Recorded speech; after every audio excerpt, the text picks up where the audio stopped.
Toni Kroos, Luka Modric, Casemiro. 3 nama ini dulu adalah jaminan. Jaminan dominasi, jaminan kontrol, jaminan trofi untuk Real Madrid. Mereka bukan sekadar pemain, mereka adalah mesin yang tak tergantikan, sebuah fondasi yang membangun dinasti gelar Liga Champions.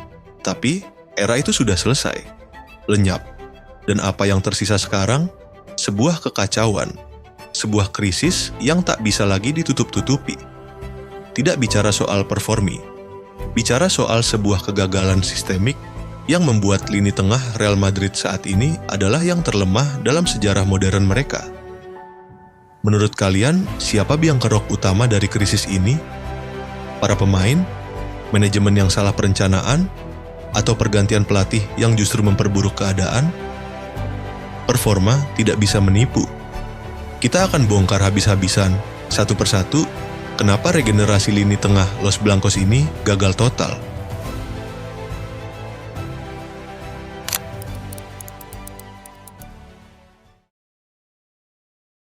Mari kita mulai dari faktanya. Dalam beberapa tahun terakhir, kita kehilangan pilar satu persatu. Casemiro pergi di 2022, lalu Kroos pensiun setelah Euro 2024. Dan meskipun Modric masih ada di skuad musim 2025-2026, perannya sudah berbeda dan bukan lagi tumpuan utama seperti dulu. Fondasi tim ini dicabut sampai ke akarnya. Apa respons klub? Tentu saja mereka keluar uang.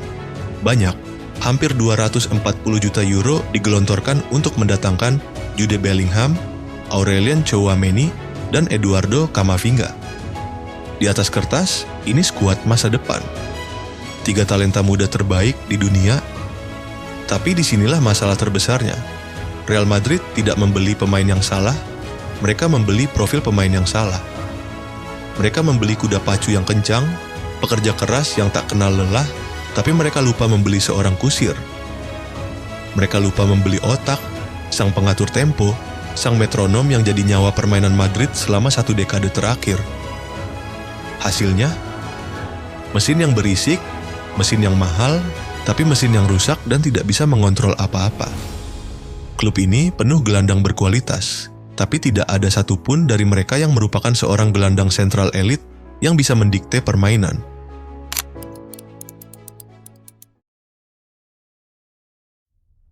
Sekarang, ayo kita bedah satu persatu para penerus ini dan kita tunjukkan di mana letak kegagalannya. Kita mulai dari yang paling bersinar, Jude Bellingham. Kualitasnya? Jangan ditanya.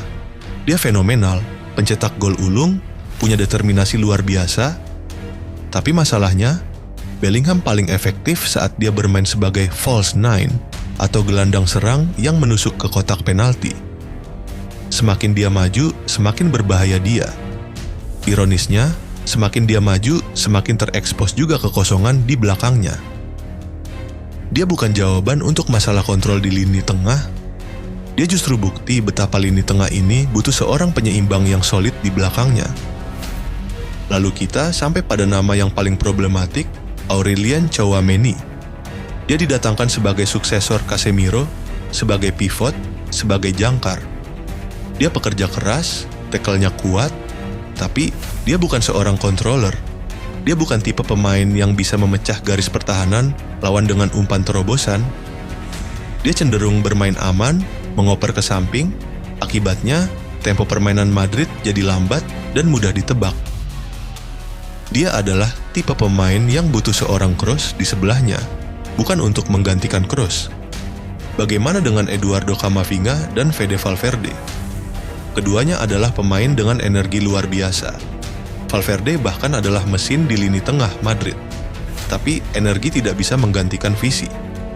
Keduanya adalah gelandang box to box yang brilian, mampu berlari dari pertahanan ke penyerangan. Namun, saat diberi tugas untuk mendikte permainan, mengatur ritme, dan memberikan umpan-umpan kunci yang menentukan, mereka terlihat kebingungan. Mereka adalah pelengkap yang sempurna, tapi bukan inti dari permainan. Warisan Kroos dan Modric bukan cuma soal umpan akurat. Ini tentang kecerdasan spasial, kemampuan membaca permainan 2-3 langkah ke depan, dan ketenangan di bawah tekanan. Dan tidak ada satupun dari para gelandang muda Madrid saat ini yang menunjukkan kapasitas itu secara konsisten.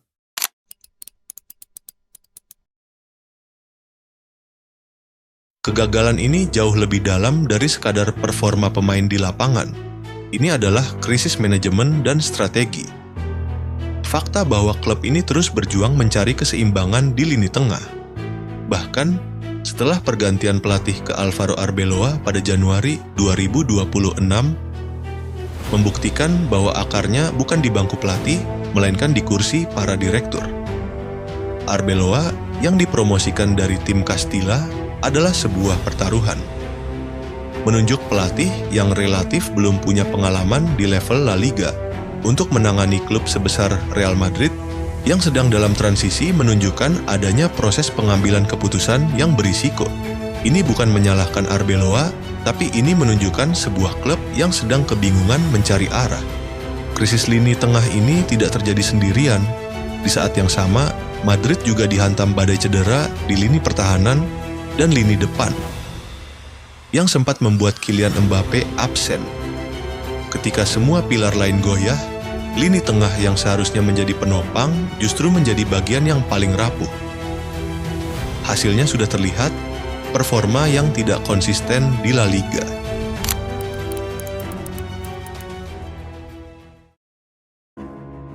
Setelah menyadari adanya lubang besar di lini tengah, apa solusi dari Real Madrid? Mereka kini memasuki bursa transfer bukan dengan rencana proaktif, melainkan dengan kepanikan reaktif untuk menambal lubang yang mereka ciptakan sendiri. Mereka dilaporkan mencari gelandang kreatif tipe Modric baru. Ada target impian seperti Vitinha dari PSG, tapi sang pemain dengan tegas menyatakan tidak tertarik untuk pindah. Kepanikan ini terlihat dari daftar target mereka yang menyebar kemana-mana. Mereka memantau talenta muda seperti Keith Smith dari AZ Alkmaar dan Adam Wharton dari Crystal Palace, pemain-pemain bagus, tapi butuh waktu untuk berkembang. Mereka juga berencana mengaktifkan klausul pembelian kembali untuk Nico Paz. Ini bukan lagi strategi transfer yang terarah. Ini adalah sebuah jaring yang ditebar seluas-luasnya dengan harapan ada satu ikan yang tersangkut. Ini bukti paling sahih dari sebuah krisis. Ketika klub sekuat Real Madrid tidak lagi bisa mendikte pasar, melainkan dipaksa bereaksi terhadap kegagalan internalnya sendiri. Mereka mencari the next Modric dengan panik, padahal seharusnya mereka sudah membangunnya sejak bertahun-tahun lalu. Jadi, ayo kita simpulkan semuanya. Sebuah rencana regenerasi yang gagal menghasilkan seorang controller. Investasi hampir 240 juta euro yang tidak menyelesaikan masalah fundamental. Sekumpulan gelandang top yang profilnya tidak sesuai dengan kebutuhan tim. Dan sebuah strategi transfer reaktif yang menunjukkan kebingungan. Dengan semua bukti ini, tidak ragu untuk menyatakan sekali lagi, lini tengah Real Madrid saat ini di musim 2025-2026 adalah yang terlemah dalam sejarah modern mereka. Mereka punya talenta, tapi mereka tidak punya otak. Mereka punya kekuatan, tapi mereka tidak punya kontrol.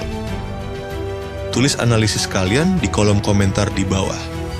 Jangan lupa like video ini kalau kalian setuju, dan yang terpenting subscribe channel ini agar tidak ketinggalan pembongkaran taktik lainnya. Sampai jumpa di video berikutnya.